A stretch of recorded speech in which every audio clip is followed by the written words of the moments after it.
Kalpa in the Shrauta Sutras. What is their date, the Shulva Sutras?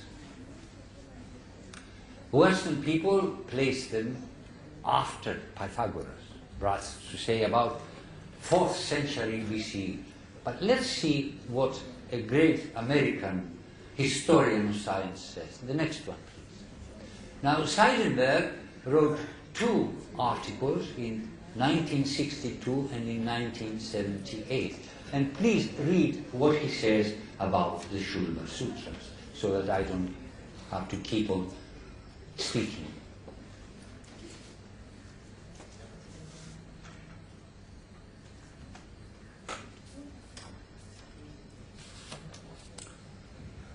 Okay, can we go on? Now you see what he's saying. Babylonian mathematics can be derived from Shulva Sutras. Shulva Sutras are much more complex and cannot be derived from Babylonian mathematics. That means that Shulva Sutras are earlier than Babylonian mathematics, and Babylonian mathematics break into the light of day in the 17th century before the current era, 1700. So, but Shulva Sutras are before that, at least around about 2000, but probably older than that. My hunch is that they were current around about 2700. Can you have the next one, please?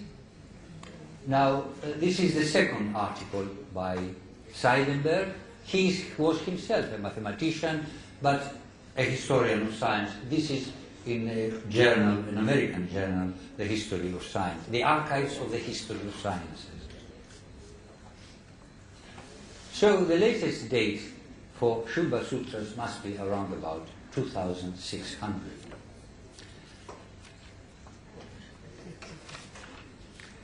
Next one, please. Now, these are the trapezoid. Can you hear me? Yes. Trapezoid figures that you find in Shulva Sutras described. And this is the Egyptian mastamba. The very first grave, they put the corpse in the ground, and then above it, they put this thing.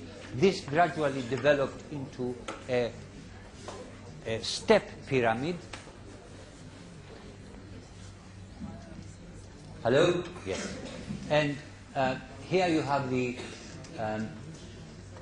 Vedic Smashana Chit altar, and you see the similarities. Thank you. So that's one aspect. Can we have the next one, please? Then you have language. Already, even in the hymns of the Rig Veda, you see plays with language. You see the same thing in the Brahmanas. But then, afterwards, you have the great Yaska, the grammarians. The first one is Yaska, who wrote the Nighantu and Nirukta. That's the etymologies of words, in trying to explain certain difficult passages in the Rig Veda that the meaning was being forgotten. So he attempted to re-establish it. He's not always on the spot, but he did a great job. And then you have the great Panini, who is the admiration of the world. Because in his sutras, which are a few pages, if you put them all together, he managed to encapsulate the entire grammar for Sanskrit language. And he really is admired in the West enormously.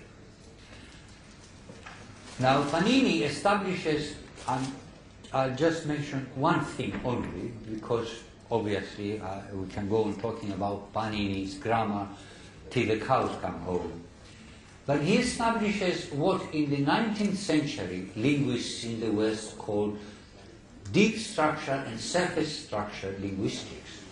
he establishes the vibhakti, which is the surface structure, and the karaka, which is the deep structure. Now, if I say, I kick the ball, I am the subject, the ball is the object, and kick is the verb. Now, in Sanskrit, I don't know, did they have balls? Did they kick balls in Sanskrit? I don't think so, but never mind. In Sanskrit, the ball would be in the accusative, and I, aham, would be in the nominative. And this is the surface structure. These are the vibhaktis. Prathama, dvitiya. Yes? Yes. Now, you can also say the ball was kicked by me. Now, aham becomes tritiya. Maya was kicked the ball. And the ball is in the nominative, prathama. So, the surface structure of the sentence has changed. But according to the karakas, it remains the same. The karakas says that he who kicks is the karta. He is the doer. That which is being kicked, which receives the energy of the action, that is the object, karma. So, it took thousands of years for Western grammarians to arrive at these concepts that Panini played at his fingers. So, I'm saying these things so that you can understand how great Vedic civilization was, not in terms of buildings, but in terms of ideas, in terms of internal life. Next one, please. After some internecine wars, Sudas and the Dasharajna war, and there were other conflicts as well, the people are scattered all over the earth. Abhiksham, says Vasishta in one of his hymns. Some pushed to the west, Purvash Chakara Aparam. This was, thank you very much, Lord Agni driving people westward.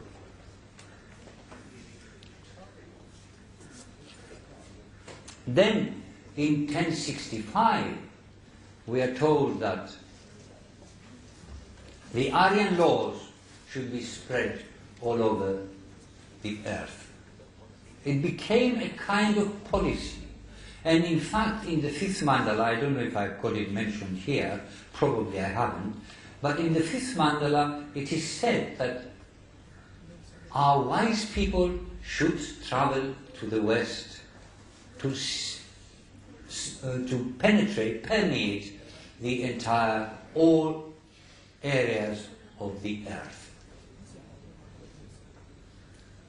And indeed, this is what we find. Can we go to the next one, please? And the next one. These are influences at various periods. Next one, I won't spend time on this. I'm going to give another talk. Next one. Next one. Fine. Now, we come to modern times. Those are medieval and ancient times, how Vedic ideas influenced other cultures at that time. Here,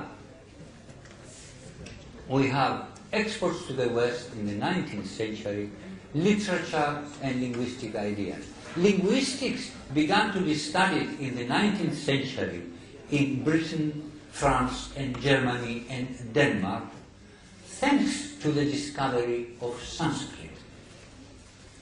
Sanskrit became the basis that gave rise to the study of linguistics and comparative philology. I won't go into details, it's not necessary. In the United States Emerson was studying the Upanishads, Schopenhauer in Germany, and later on, you know the great English poet, American English poet, T.S. Eliot, who wrote the 4 quartets in the Wasteland. They all used Vedic ideas, particularly the Upanishads. Another export is Vedanta. Vivekananda went to the States, all around the world, Australia even, New Zealand. And above all, the greatest export of India, yoga. You practice it here, but I haven't been to a single country in Europe and not a city in the United States that hasn't got several yoga centers. However, there is a very grave misunderstanding as far as yoga is concerned. Please allow me to speak about this for a little bit. Now, we take yoga to be hatha yoga, yes? Various exercises, you know, sitting in the lotus position, or standing on one's head, or standing in one leg with arms extended, or sitting down and putting one's legs behind one's head, and things like that. That's fine, hatha yoga. Next one, please. Now, here we have the Ashtanga yoga of Patanjali, and really this is the basis of yoga. There is nothing about yoga before this. And he talks about the 8 limbs or the 8 stages of yoga, starting with yama, niyama, asana, pranayama, dharana, dhyana, and samadhi. Now, asana is the 3rd stage. You don't start with all these positions. What he says is you start with yama. That's the first. The first stage, you start with yama. So what is this yama? Before we examine yama, can I have the next one, please? We have a definition. He gives a definition in the very second sutra. He says, yogas chitta vritti nirodha. Yoga brings about, affects the cessation of movements in the mind. Now, why do we have movements in the mind? He explained we have movements in the mind because of the 5 kleshas. This is in the second book of yoga. Avidya, which is ignorance, and he says ignorance is ignorance of man's identity with the Absolute. Egoism, if you have ignorance of your true nature, of your true origin, then you're bound to regard yourself as something separate, as something autonomous, as something independent. So you become a separate creature. And being a separate creature, a small creature in this body, with the vast universe around you, you become a little uncertain, you feel unsafe, and you feel threatened. So, from this arise passions, raga, and of course abhorrence, hatred, dvesha. And finally, there is abhinivesha, attachment to the world. Because we get attached to our body and we identify with our body and we think that this body is I myself, and if anything happens to the body, this happens to myself, we attach great importance to the material world, and we get attached to the material world. And we think that if we don't have a house, we are very unhappy and very unfortunate, and if we don't have a car, we are even more unhappy and more unfortunate, and so on and so forth. So we must have cars, houses, clothes, food, and so on and so forth. And we get very attached to these things, and if something happens to our car, we feel as if it has happened to us. This is abhinivesha. Now he says, Patanjali, if you're going to combat these kleshas that create all the turmoil in the mind, and do not allow the human being to rest in peace. If you're going to do that, if you want to do that, then you must start with Yama. Now you see, throughout the Vedic tradition, there has been an emphasis on being. Be your true self. Be your absolute self. A German scholar, whose name I now forget, said, the Greeks gave to the world the joy of living. And indeed, the Greek civilization is a joyful civilization, full of color and beauty. But the Indians gave to the world the joy of being. Now that's much more important.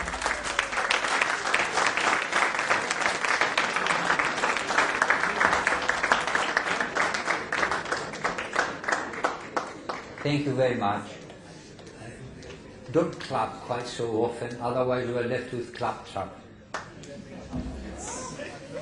Let's be a little more serious. But thank you. But you must realize this is your own tradition. It's not mine. It's your own tradition. And you should be proud of this tradition. So, let's have the 5 yamas, please. Next one. Ahimsa. This is just one word in Patanjali Sutra. Ahimsa Satya Steya Brahmacharya Parigraha. Non-injury, truth saying, non-stealing, life of purity, and finally, non-grabbing, non-amassing.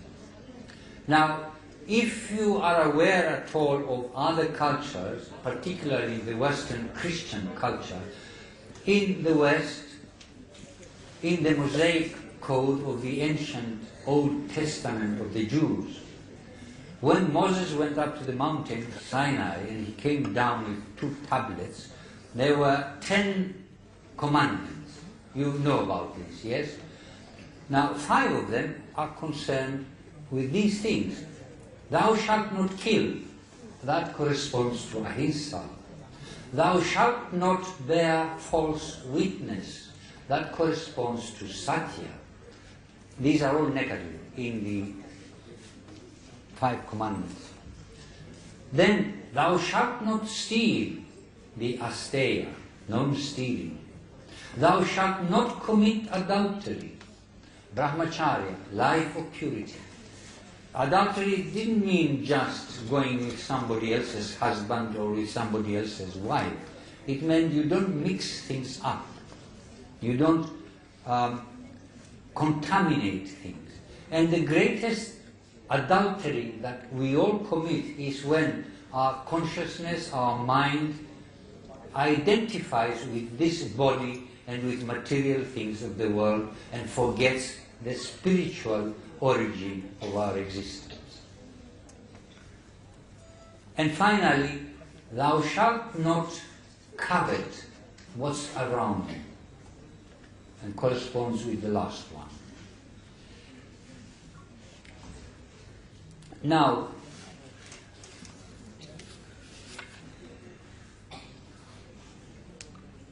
the great virtue, the great